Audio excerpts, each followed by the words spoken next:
Dean Rusk disagrees with you, and he was the Secretary of State at the time, but that's fine. The communist nations have exploited the turmoil of a time of transition in an effort to extend communist control into other areas of the world. Thoughts on Dean Rusk and America's involvement in Vietnam? I know next to nothing about that. Exactly.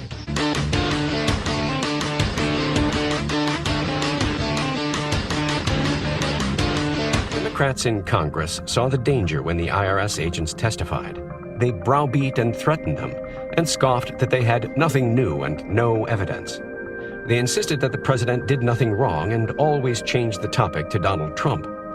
Allied media outlets followed their lead.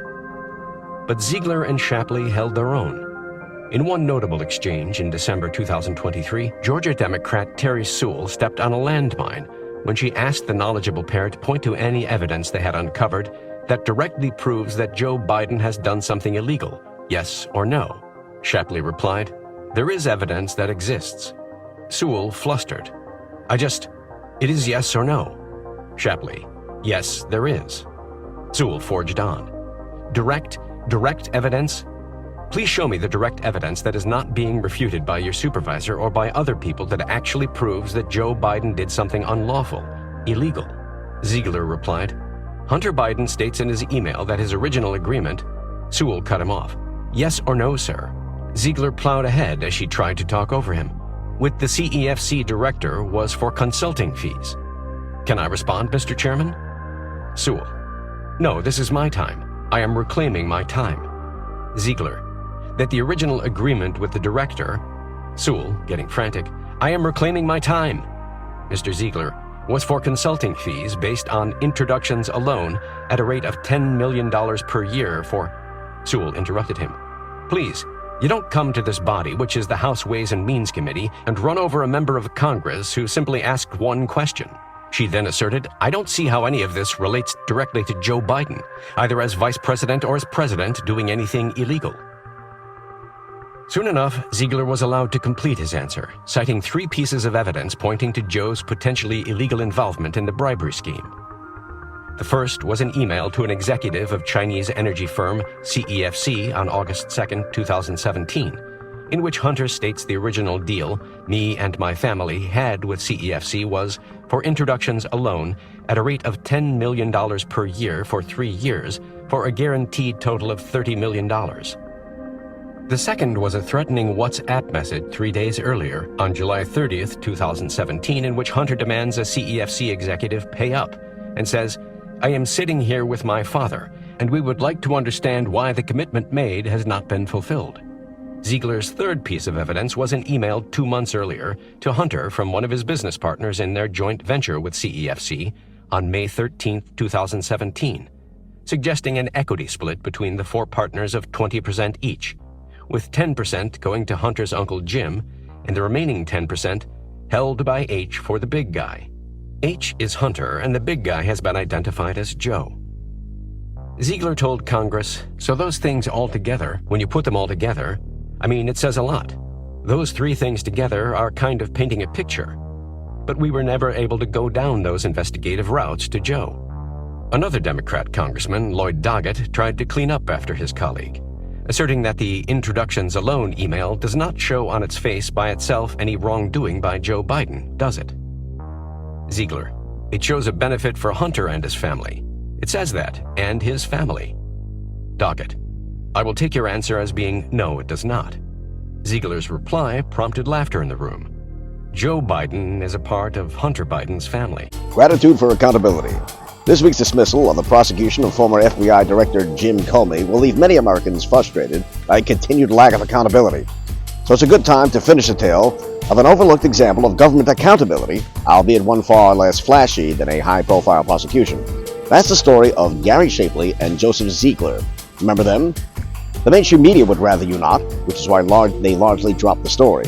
Mercer, Shapley, and Ziegler are the IRS agents who blew the whistle for the initial politicized Justice Department investigation into Hunter Biden. This column in March related how the duo had won initial vindication and were awarded with senior jobs advising Treasury Secretary Scott Bessonette on IRS reform. They recently accomplished much more, forcing agreements that put the truth on the record and require positive government change. They didn't win by a headline-grabbing prosecution or a courtroom drama, but rather by going public and then doggedly demanding the system live up to its own rules. The victories received almost no attention as they undermined the left's narrative. But if you care about exposing wrongdoing and want guardrails against corrupt government, this is an example. Start with their biggest win. Former President Joe Biden was forced to pardon his son. I love how, if you're paying attention to the news, they're out there saying, listen, this is a father taking care of his son. You mean the same son who, instead of sending him to rehab, you sent him all over the world, from China to CEFC to Ukraine and Burisma instead of rehab? This is the same dad who fucking wouldn't acknowledge his own granddaughter because his crackhead son was in a paternity suit with the stripper he knocked up? Please, spare me. Spare me. You know who he did when he pardoned his son? He pardoned himself.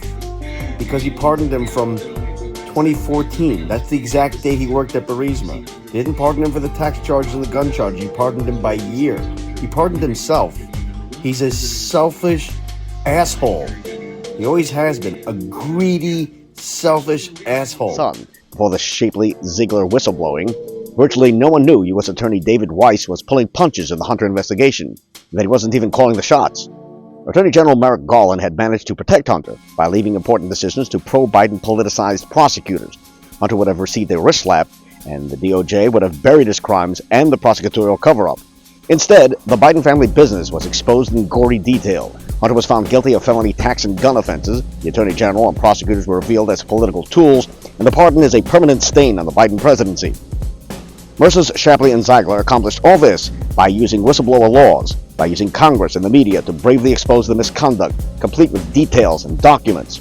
Compare that success to the years of drama and continued opacity that have turned our many special counsel investigations into scandals. The exposure came at a real cost. The retaliation against Mercer, Shapley, and Ziegler was intense.